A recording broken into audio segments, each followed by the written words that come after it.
So let's do a quick video on what the best 360 action camera is between the GoPro Max and the Insta360 X3. They're basically, as I'm making this video, the two main options you have if you're looking at getting a 360 camera. You've obviously got a few other cameras, but these are the two that I have most experience with.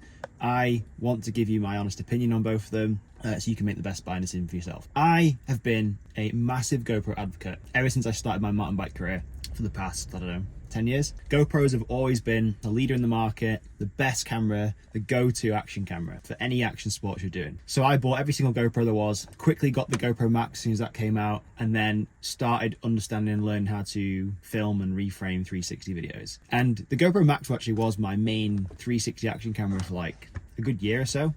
I really enjoy using the camera, robust, great out the box, great shape. And then I switched gears and started using an Insta360 X3 camera. I'm going to say I'm on the side of being biased. I actually like and prefer the X3 camera more than the GoPro. And I want to give you those reasons why in this video. I'm not saying at all that the GoPro Max is a bad camera at all. The GoPro Max is a really, really good camera. And there are some drawbacks to the X3 which I don't like as well. They have pros and cons to each camera. So we'll start with the GoPro Max. Things I love about the GoPro Max is the fact you are buying from one of the leaders.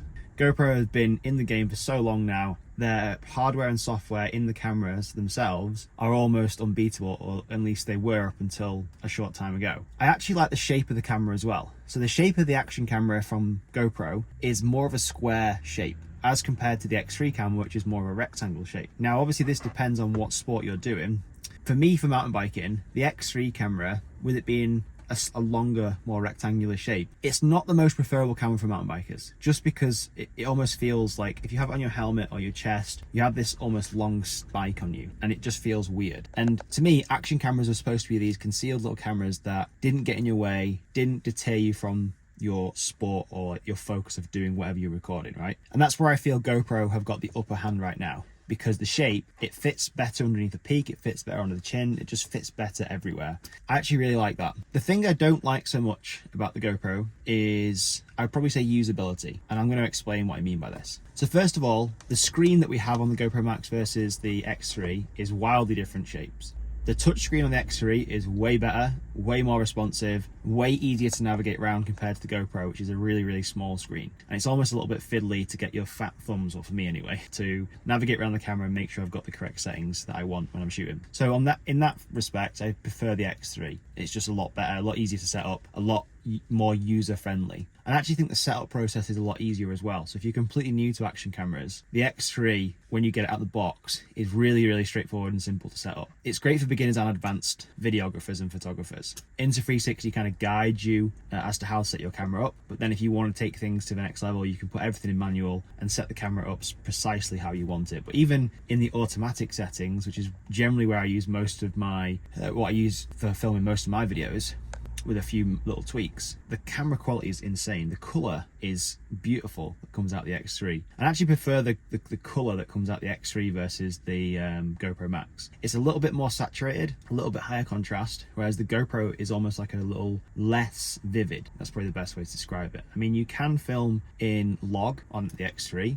so you can film in completely like flat color mode, as you can with the GoPro. So you can really do some good color corrections in post-production. But if you're just looking for a setting for getting action camera in terms of color correction, having great color out of the camera in automatic mode, I'd say the X3 has the upper hand. Now I will put a picture on the screen now of the camera specs of the GoPro and the X3. I actually can't remember off the top of my head what they are, but I believe that the X3 has a slightly bigger sensor size on the lenses it uses, which means it's going to let more light in, and it's just going to be an overall better quality camera when you're filming and shooting at 5.7K on those two lenses. When it comes to editing, this is the big kicker for me, or this is the big deal breaker, should I say, because I always struggle with reframing GoPro Max 360 clips in GoPro's editing app on my phone and on my desktop. I could never get to grips with it. I could never get the footage to feel as immersive as I wanted it to feel. I just couldn't get on with it. I'm not saying it's a bad piece of software, but I just found it really difficult. The X3 or Insta360's editing studio, I don't like sounding biased, but I really do think it is a step in the right direction compared to GoPro's editing apps right now. I know you can edit on other software, but I generally just stick to using Insta360 Studio. I think it's really intuitive, it's really simple to use,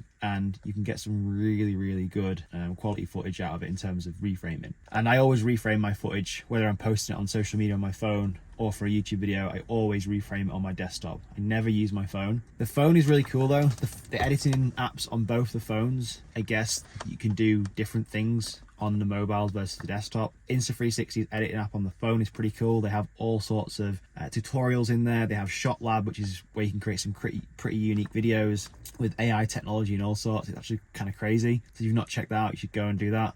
And I think in that regard, they're also a step further ahead than GoPro are. I don't think GoPro has that capability inside their editing app. And I haven't actually used a GoPro Max for a long time because I've been sold on using Insta360 X3s for a long time. But I think it would come down to that. I prefer the Insta360 X3 camera personally for me, for usability and the actual overall quality that comes out of the camera. One thing I will say about the X3 though, the lenses, they're really high quality lenses. The glass on them is insane. But I never use lens protectors because I think that just pulls away from the quality of the camera, the overall finish. So they scratch easily. You've got to take that into consideration. So you want to look after them, and obviously if they do scratch, you may see imperfections on your videos, which is not ideal. And you can't just replace the lens, you have to get a new camera, which is a bummer. The GoPro Max lens, I feel, is a little bit more hard wearing. So you can use that. I think it's probably a little bit more scratch resistant. Again, the overall clarity and quality of the lens is better on the X3 than the GoPro Max for sure. And if we talk about sound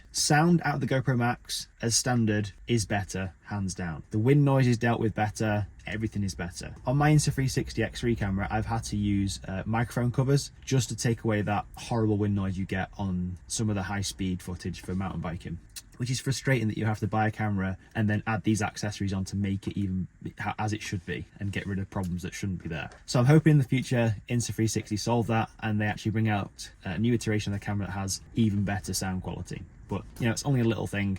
I can deal with it. I'm sure you can deal with it too. Price, I'll put the pictures on the screen now, what price you can currently get these cameras for. I wouldn't be surprised in the next few months or even this year if GoPro brought out a brand new version of the Max, which would be super interesting to compare it up against Insta360's X3 camera, or even if Insta360 bring out a new X4 camera, which would be interesting to see if that actually happens. I will leave a link below to all my settings for my cameras if you want any 360 settings for your cameras, whatever you've got, there'll be a link below, as well as a link to go and grab any of these cameras if you're thinking about getting a Max or an X3. That's my honest opinion on them though. Both really good cameras. I'm currently siding with the X3 and have done for the last year or so. I think it's an absolutely fantastic camera and it suits me down to the ground with what I'm doing. See you in the next video guys, hope this is useful.